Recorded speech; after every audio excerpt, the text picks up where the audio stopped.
Welcome to Pick Up and Deliver, the podcast where I pick up my audio recorder when I get off the train and record a podcast for you while I walk home. I'm Brendan Riley.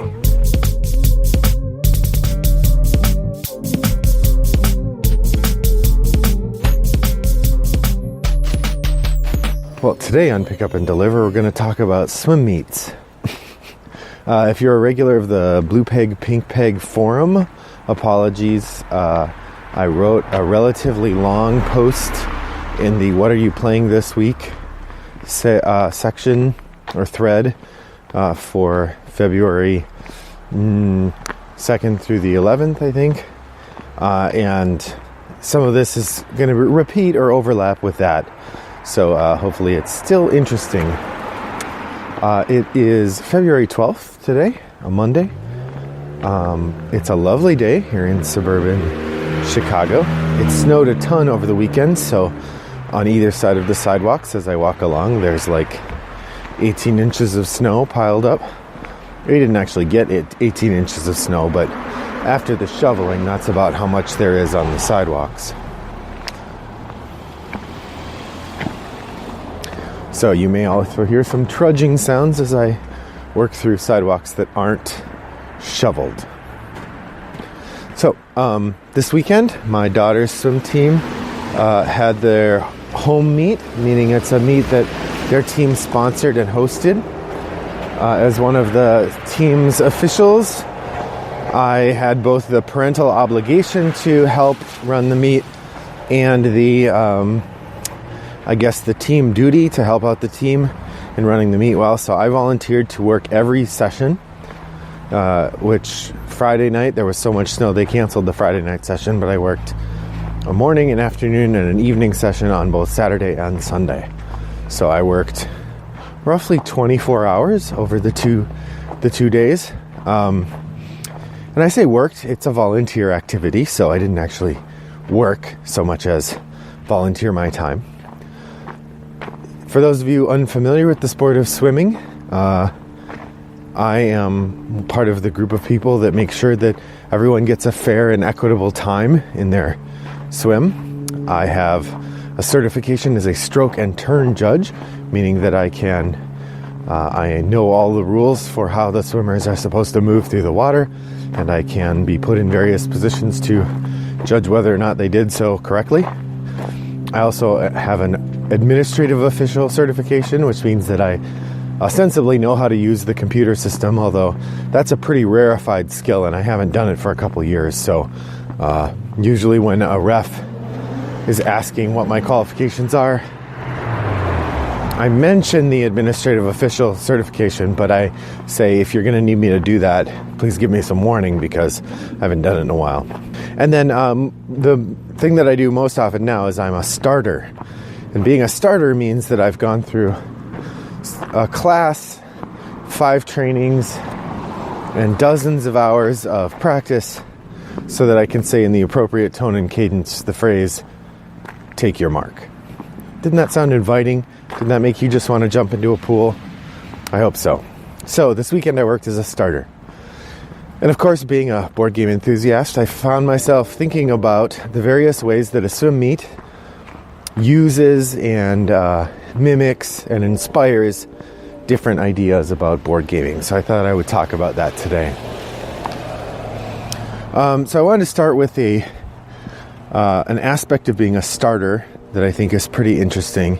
And this has to do with declaring false starts.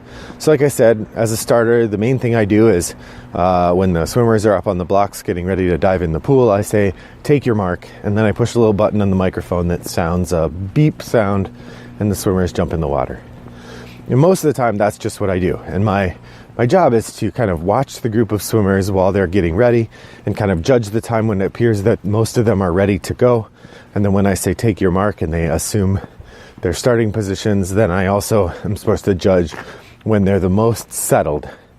And there's a balancing act to this activity because, well, with the older kids, it's not very hard. Once the kids are over like 12, 13, 14, they've had so much practice with this that when you say take your mark, they kind of snap into place. And generally it's pretty it's pretty easy to start because they all snap into place and hold still. The younger kids have a harder time of it, and that's where the challenge comes in, because there's two factors having to do with the start. The first is that once they get into position, they're supposed to stay there and they're not supposed to move. And so my goal is to send them, we call it, push the button to sound the starting signal as quickly as I can, while giving them time to get into position. Because once they're in position and they're holding still, that's a difficult thing to do. It's not super easy to stay bent over at the waist, kind of bent down with your hands and holding onto the block, ready to go at any second. At the same time, some swimmers are just a little different than others. Some of them lose their balance a little bit. And so there's a kind of line to walk in how long you give the whole group to get settled in. And if there's a couple swimmers or a swimmer having trouble getting settled in, then there's a reset command call where you say, "Stand, please." And then everybody stands up and they all have to do it again, which usually works, but not always. So when I actually say, after I've said take your mark and I sound the signal, then there's a moment after I say take your mark, they all get settled and I sound the signal. Between the time when they all get settled and when I sound the signal, there's a chance that some of them might move. Now, sometimes you'll see somebody who just jumps the gun. They jump way too early into the pool. That's a kind of evident false start. There's a lot of them where they'll jump, a quarter second before I sound the signal. So everyone can clearly see that they jumped, but there was nothing I could do about sort of stopping the meet and waiting to have them reset or disqualifying them if they've gone early. And that's not what I'm all that interested in talking about. What I'm interested in is the fine detail false start, because the rules say they have to be holding still. So if they move a little bit, they just start to go before the bell, or maybe they move their head, that's technically a false start as well. And the procedure for doing that is an interesting game mechanism in which, after the start, if I've seen someone move early, then I circle their name, the number next to their name, on my piece of paper that shows all the swimmers. It's called the heat sheet.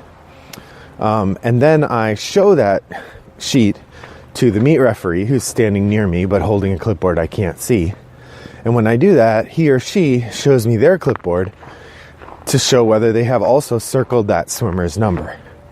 If both of us have independently circled that swimmer's number, that's called a dual confirmed false start, and the swimmer is disqualified, which is a bummer, because that means the swimmer who is in the pool swimming as hard as they can to try to get a good time is now going to be told after the race is over that their time doesn't count because they jumped early or whatever. Or more likely, they just moved their head a little bit. But that's the way the game goes. But there is a sort of frisson of excitement when I successfully manage to match the deck referee that I'm working with. When I see somebody move in one of these tiny movements, and I circle my sheet and then I show it to the deck rec, if they've also spotted it, there's a kind of pleasure there, because it's a difficult skill to spot these tiny movements. And I'm relatively new as a starter, having only done it about 2 years, compared to some of the refs I'm working with have worked hundreds of meets, and they are very, very good at spotting these things.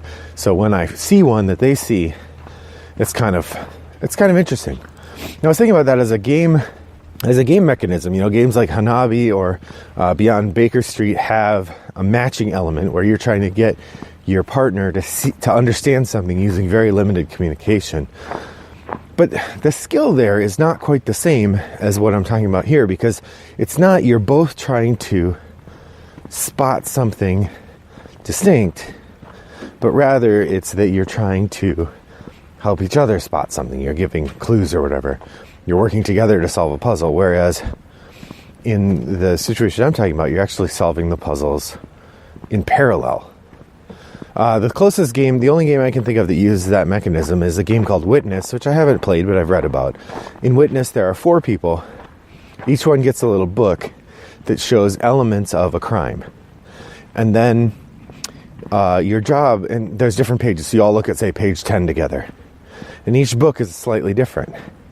And the idea is that you're supposed to whisper to the person, say, on your right, important details about the crime. And then you lean over to the person on your left, and they whisper to you both the details they have to pass on, but also the details they've just heard from the other person. And then you whisper those again to the person on your right, so that now all the information has moved all the way around the table, but it's gotten, garbled in the way that telephone does. The idea is for everybody has to individually write down their solutions to the crime to see whether or not they successfully solved it. It's a really interesting idea, and I think something that I haven't really seen much in games. I was also thinking about the way that still thinking about false starts, the way that the nuances of the false start rules correspond to like timing structures in card games. Something like Android Netrunner, which has this long series of timing structures about places where you can and can't do things, reminds me a little bit of some of the nuanced rules for the false start. I was saying that a swimmer who gets set and then goes into the pool loses their balance. So a swimmer goes down to take their mark, and if they get set and then they lose their balance and fall in the pool, that is a false start. But if when they go down to get set, they never manage to get their balance down in the set position and they fall in the pool, that's not a false start. And there's a bunch of rules like that are actually very difficult, even though I've read them several times and talked about them with people. It's the trickiest part of being a starter. And that reminds me a lot of the experience of trying to learn Android Netrunner, where there are all these different layers and all these different terms for when you can do things and how things work. And you have to pay very particular attention to timing windows to be able to do X or Y. It's pretty interesting. So the last thing I wanted to talk about with regard to swimming and board games was thinking about the swimmers themselves. I mostly have talked about starters today, but the other thing I've done a lot of is being a stroke and turn judge. Being a stroke and turn judge is primarily a negative experience, not in terms of the pleasure of it. There's pleasure in getting to watch your kids swim and getting to help the team be better, but the activity of being a stroke and turn judge is entirely about watching the swimmers in an even-handed way, and when you see an infraction, you call the infraction as a mistake, and the swimmer is DQ'd. The thing is, at the heart of all of the swimming rules is the mantra, the benefit of the doubt goes to the swimmer. So while you are supposed to, if you see something, you call something. If you are not sure about what you saw, then you don't call it.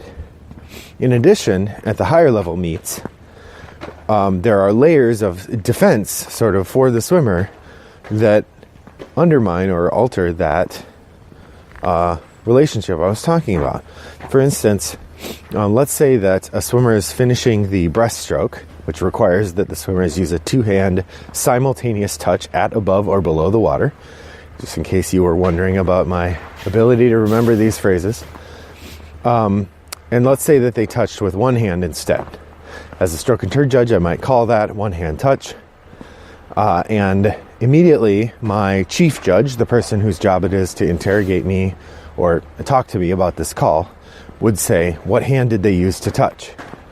If I'm not able to tell which hand they used to touch, my guess is the chief judge would say, you weren't observing carefully enough, and they throw that call out.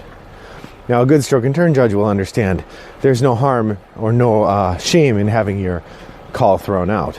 But your goal is to present a call in the most accurate way you can, so that if the swimmer really did violate the rule, they are disqualified appropriately. So the swimmer, let's say the swimmer touches with one hand, I disqualify them. Chief judge asks me which hand they use, I would say left hand. Then they might say, where was the other hand? If they only touched with one hand, their other hand must have been somewhere else. Where was it?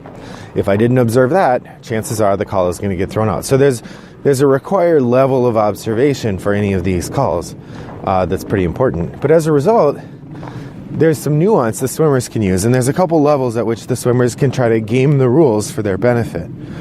There are a couple maneuvers that swimmers make that aren't about cheating necessarily, but often border the edge of cheating. The three are, when they enter the water, they have to break the surface of the water by 15 meters. So if you think about the freestyle, they dive in the water and they're underwater for a while.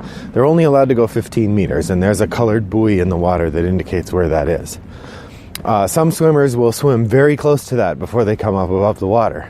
And I think that's one of the places where they're kind of bordering, like pushing up against the edge of the rules, trying to get as much as they can out of that legal thing. The second one is what we often call the sweep turn.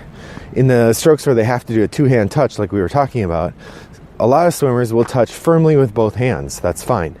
A number of swimmers, however, will, instead of touching firmly with both hands, they will touch firmly with one hand and brush the edge of the pool very lightly with the other hand, presumably to get a head start on turning so that when they reach where they're going, so they're able to turn slightly faster.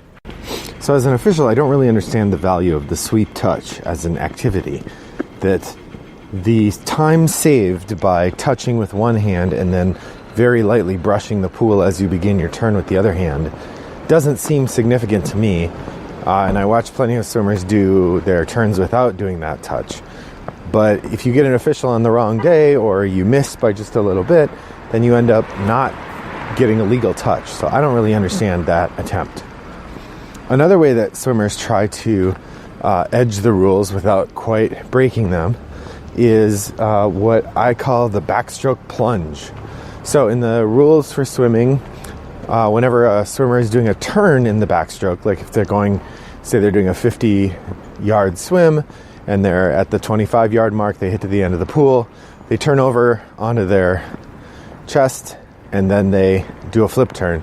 And then when they leave the wall, they're on their back again. But at the end of the race, they are required in the rules to stay on their back and touch the wall while they're still on their back, which is fine, and that's pretty common. However, some swimmers like to try to get a little bit of an extra oomph into the last yard or so of the swim. And the way they do that is they do this kind of undulating dive where they surge toward the end of the pool.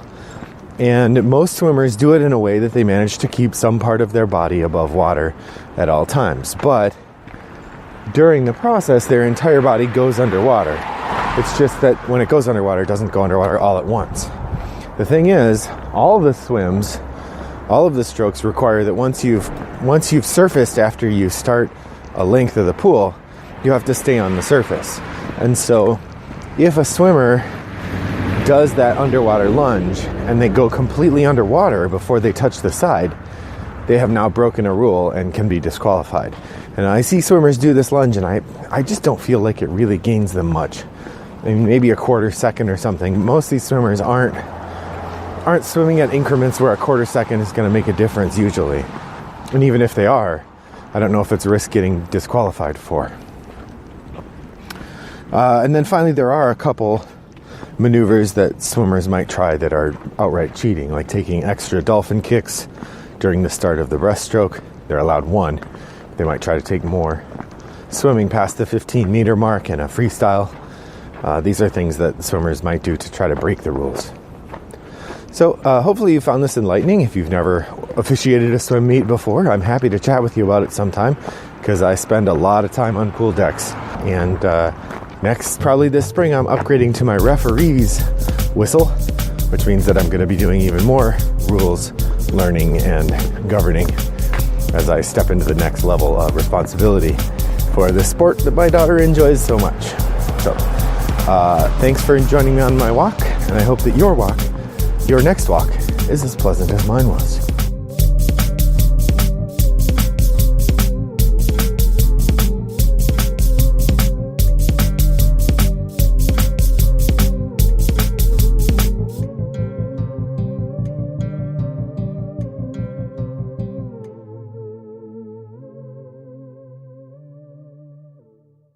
Brought to you by Rattlebox Games.